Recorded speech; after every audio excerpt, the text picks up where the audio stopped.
Okay, when I share this with you guys, let me know if you can see that. Yep.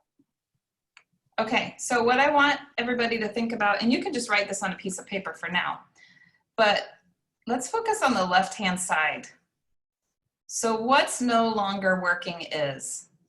So you can think about maybe what you felt before COVID, but even maybe what's been shed to light while you've been going through this.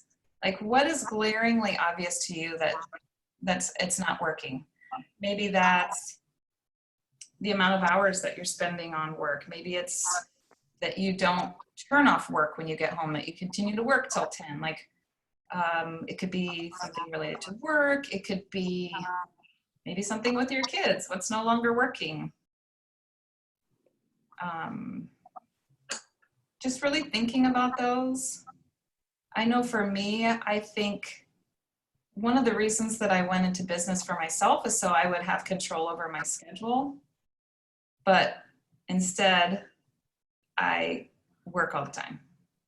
I don't have that boss that can say, it's the end of your workday, you know, clock out. So I think for me, an example of what's no longer working is thinking, because I own a business, that I have to be busy all the time and working 24/7. So just kind of work on this list first. And I think everybody knows what that is. I think this time has really put a magnifying glass on that. So I don't know if anybody wants to share something that really comes up for them on what's no longer working. And I would even use the word tolerate. Like, what have you been tolerating that you no longer are going to tolerate? I don't know if anybody wants to share, because it can be heavy stuff, but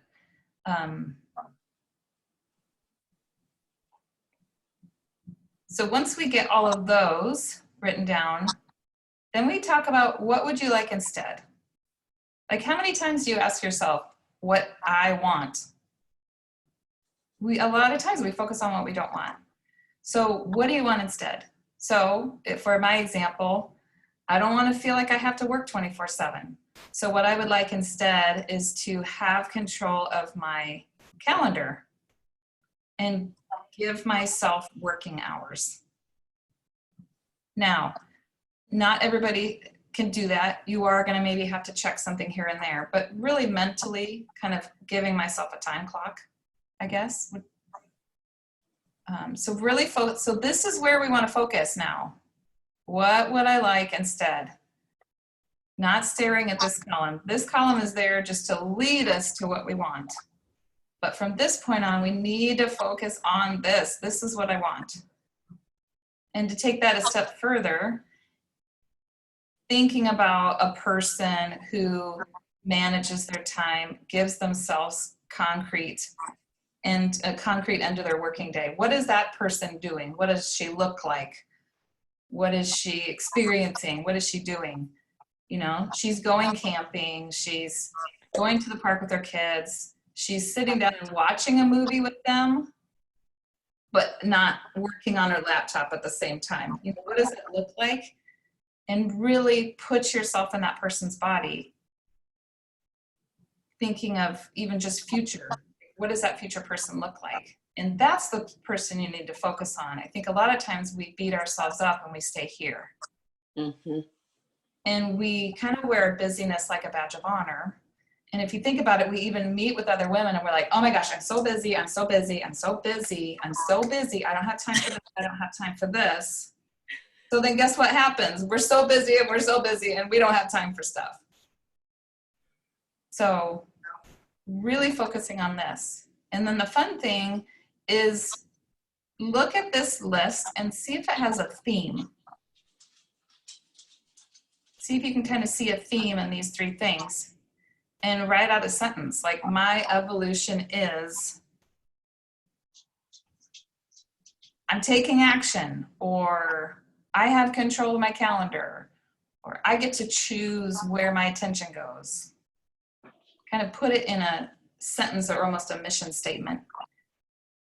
And then you can say, so if my evolution had a hashtag, it would be. So that's just kind of a fun thing. Like one person that was in our group, her evolution was to just be in action and to be of service. And her hashtag was, watch me.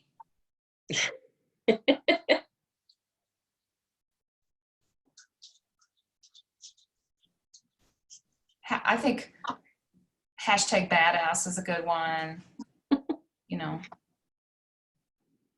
Hashtag forward, you know, and I think the other thing that's really important to think about is it's really easy for us to be here and focused on just what COVID has done to us and to our business and to get caught up here.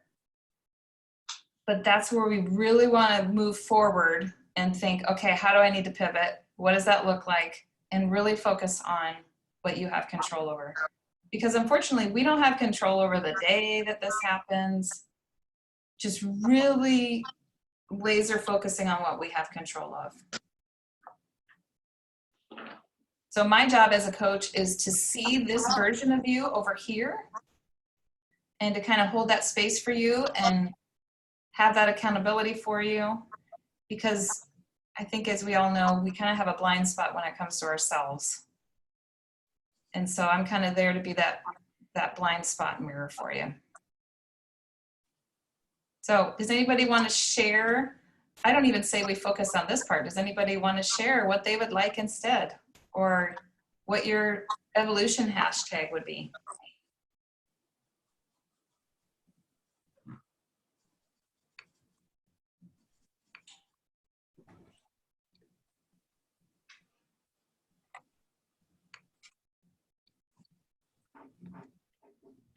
I'll share.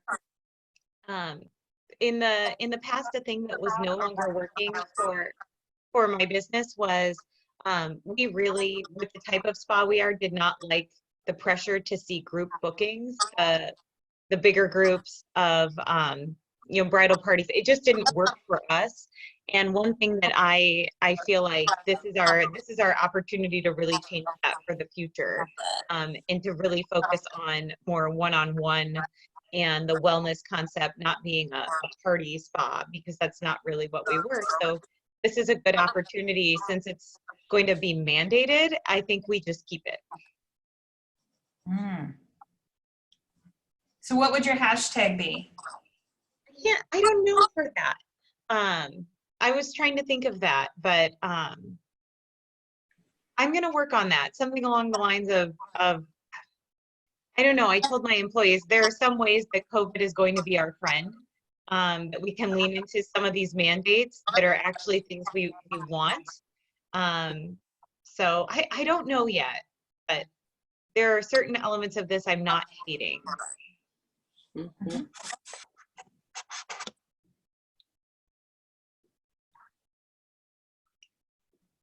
Mhm. Do you guys feel it's been kind of really shed light on things that weren't working for you, or things that you were tolerating before? Wendy, I'll share something. Can you hear me? Yeah. Okay, I think you and I have talked about this before. This has completely kind of interrupted my world, in the sense that I had worked so hard at setting boundaries of not bringing my work home with me. And you know this. And, you know, when I got home, turning off my phone, turning off my computer, not looking at, you know, my emails first thing when I got up in the morning, really having that separation of work and home. And now I'm doing everything from home, as all of us are. Yeah. And honestly, I still have not gotten into the groove, and I don't know if I ever will, until I am back into the salon. I honestly don't, and I've worked on it and I've journaled on it, but there is just too much going on, again, like for everybody, within my home, to even focus on that right now, sincerely. And it really has been a disruption. Yeah. So, you know, I know for some people that I've talked to in groups, you know, them being home and working from home, this is nothing new for them, you know? So when I will share things, they're just like, oh yeah, that's, you know, no big deal. I do this from home every day while I'm over here wanting to rip all my hair out.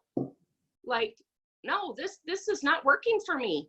Yeah. This is not working for me. When I get home, this is my sacred space. You know, I walk in the door and I take off my bra and I put my robe on, and, you know, I just, it's been very, very hard for me. Very hard for me. Well, and you need people to do your work. You need physical people. Yeah.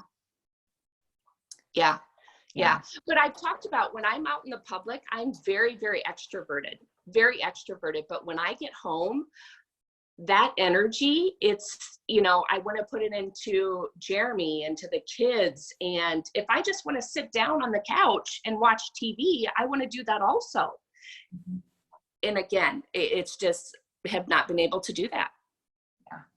And but I that's think the gift in that is that when you are back in the salon, that you will definitely make home that place that you, oh gosh, yeah. You know, I think the gift in that is now you've seen how important that is. Mm-hmm. Very much so. For sure. Very much so.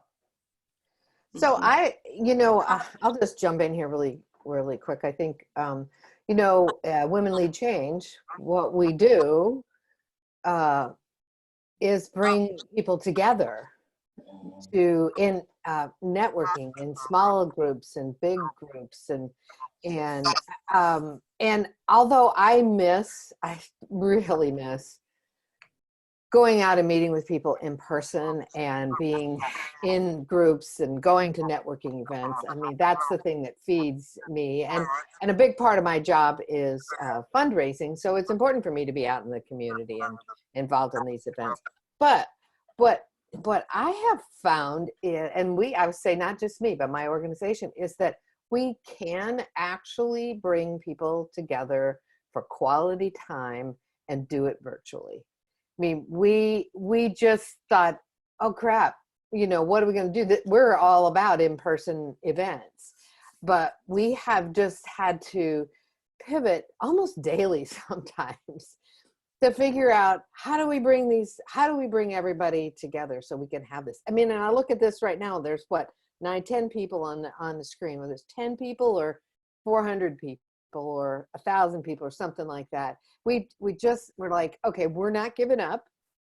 We're going to figure this thing out, because we provide a valuable service to the women and men in this community. We are small business owners. We are CEOs at large companies. We are looking to set an example for other women, and how we can how we don't have to just stop during this pandemic, that we can keep growing, and there's ways to do it. And it's not just idle chit chat. I mean, I really have been mostly surprised by a lot of the groups that I've gotten together with, how they are, yeah, hey, how you doing? Yeah, I'm doing, it's going crazy. I need a haircut, all this stuff. But then they immediately go into conversations with substance. I think people need that. And if we're there for that, then when this is all over, people go, wow, they were there for that. Yes, I've got everybody muted, so if you want to talk, just raise your hand. Wendy, yeah, you got it. yeah, and I'm sure my condition of being overcommitted and too much to do is one that we all do as business owners, and ebbs and flows. I don't know, it's a constant ebb and flow for me. But what I realized when this first all hit, my staffing, productivity, we're busier than ever. And I've created a whole line of business that actually has increased during this time period. And one of my staff members quit before the whole COVID did, for her own personal reasons. So there went 40 hours. And then all of my staff members have toddlers at home, so they're at 50% productivity. And I just said, okay, I'm just going to do it all, and I'm going to manage this, and I'm going to execute, and I'm going to get it all done. And for there was this a certain amount of push for the first 2 or 3 weeks, where I was like, this is temporary. I got it. I'm on top of it. And then the last week, 2 weeks, it hit me that, no, I can't do it all. And this is going on a lot further. So what I'm going to choose to do is find my peace and ease. I'm pretty good at time boundaries. It's just things pile up in different areas and then create stress in all of the other areas of my life. So I'll still sit there and be present with my kids to the extent I can while there's this constant stress in the back of my head. So I'm going to hire. Yeah. And I said to my husband, I'm like, I can't do this all. And, you know, I was financially in the beginning very scared as to what the ramifications are. And because of the PPP and various other things, I'm like, no, I'm just going to have a little faith and I'm going to do this and I'm going to hire someone. So, or multiple people. So I have an intern that has reached out to me that wants a summer internship. And I've got a couple other leads for a paraplanner. And I'm going to start the process of putting it out there and interviewing people. I have no idea what that looks like in training world. Like, how do you train and onboard people when you don't physically show up to see them? We're going to do it. And because I can't do it all. And there are clear places where I know my time and energy is best utilized and my experience and wisdom in my firm. And if I'm going to continue growing and if I'm going to get through this, my clients will suffer here in, you know, another week. If I keep on this trajectory of not being able to do it all. The question is where am I going to say no to business? Because I'm going to have to say no to a new business. I'm going to have to say no. And that to me is about passing it on to other people. So I've already started mentoring and I'm like, oh, that dropped off for the last 3 weeks. I need to start mentoring and passing that business off to a colleague in my business. I just have been too busy saying yes to stuff to forgot to say, wait, no, I'm not saying that. And I'm going to pass it on to other people that might have capabilities to do so. The niche that I'm developing, there's just not a lot of us doing the work that we're doing right now. And it takes about a year of training to get certified and up and running for it. So yeah, that's where I'm at. Sounds like your evolution is that you can't be the Jane of all trades all the time. No, I can do it, but I don't have the time to do everything. And it doesn't mean that's the best. So my hashtag is actually hashtag, I have relaxed woman, light and easy, fun and easy, because that's the energy that I would rather be in than this heavy, overcommitted, overweight, this heaviness that just, I feel like I've been carrying around through this whole thing. So except for that like surge of adrenaline for the first 2 weeks of the market crashing. And I was like, yeah, this is fun. I got it. It all hit me. No. So yeah. Love it. Anybody else want to share? So for me, mine's not really business-ish. I'm one of those people that have worked from home anyway. And so I've been able to carry on with my clients by phone or FaceTime. Not getting any new clients, but I'm keeping my clients, so that's good. But I think my realization of what's not working for me or what I'd like to be instead is more patient and give more grace. And, you know, just like being with my family 24/7 that's hard. You know, we get on each other's nerves and you guys all know that. And so I realized I have to be patient with others. I have to show more grace and, you know, be less judgmental about people who are not social distancing and not taking this thing seriously, because I know I see plenty of those, but I can't control that. So I gotta shed that trying to control what other people do. It's just not, it's not worth my energy. So my hashtag is hashtag patience and grace. And I think what's important to remember is to give patience and grace to ourselves, not just others. That too. Yes. I Yeah. have to show, I don't know if you guys have seen Yeah, I this, think, but you know, go ahead. oh, I was just going to say, we learn an awful lot about ourselves through this as well, just personally, don't we? Yeah. About how we react, handle things. I don't know. That's been challenging. But business-wise, I've been fortunate that I do work from home and I work virtually with people anyway. So that's been a blessing. Yeah. A lot of self-reflection time. Almost too much. Too much. Yeah, almost too much.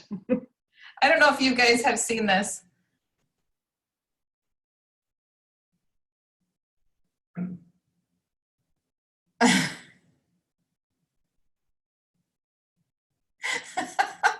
When I saw that, I thought that is like perfect. Perfect. Anybody else want to say anything that they've realized? Just unmute yourself.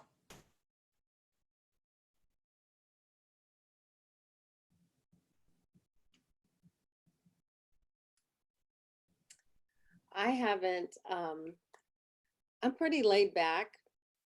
And so just being at home, I'm getting to know my family a little better, I would say.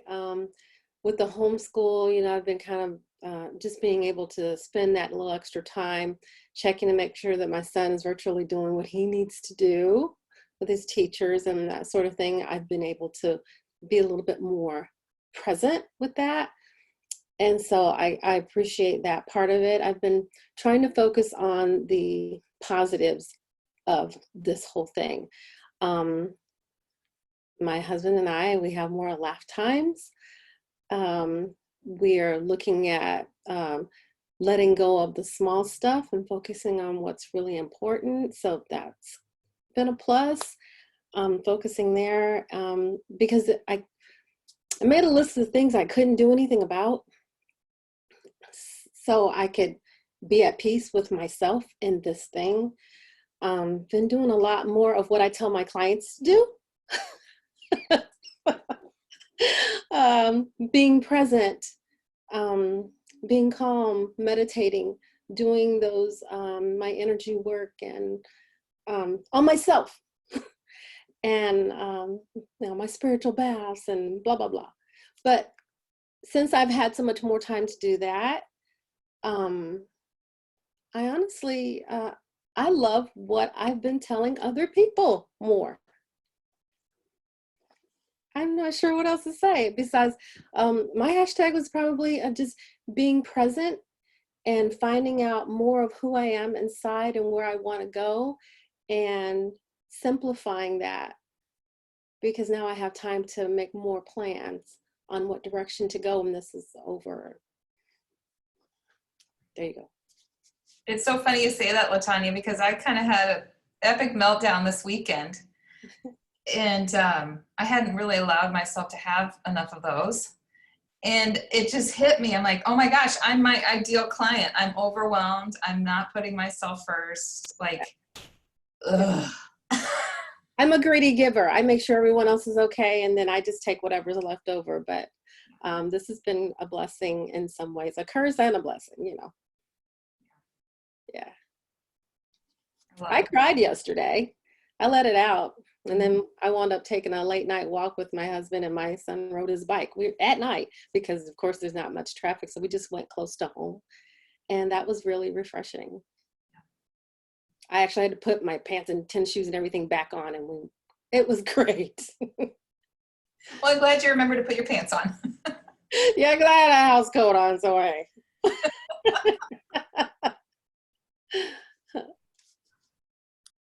Well, I hope that was helpful. I just thought, you know, it's really easy for us to get so caught up in all the crappy part of this, but that's not going to serve us moving forward. So focusing on what we have control over is what we got to do.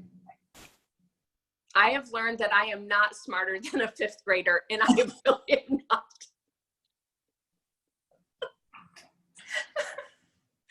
Nope, nope, nope, nope. Yeah. Math skills, not good. No. It's okay, Trisha. You have more things on your plate that you have filled it with, and so the things that didn't matter, you just dropped it off. You're just better in other places. That's all. You learned that you did not miss your calling as a math teacher.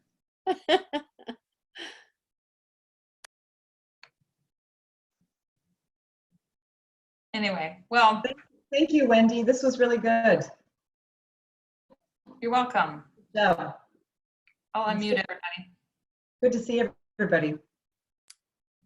I've actually enjoyed just being with all of you and being able to see your faces and people smiling, and just thank you, Wendy, for allowing us that time in the beginning to kind of chat with each other. Yeah. I had that, and so I say thank you to all of you, and it was good to see you all. It was good to see all of you. Thank you so much, Wendy. I'm excited to see you guys in person. Yes, very much so. Yes. Thanks, friends. Needed this. Thanks, everybody. Have a Bye, good everybody. day. Have a good day. one. Bye.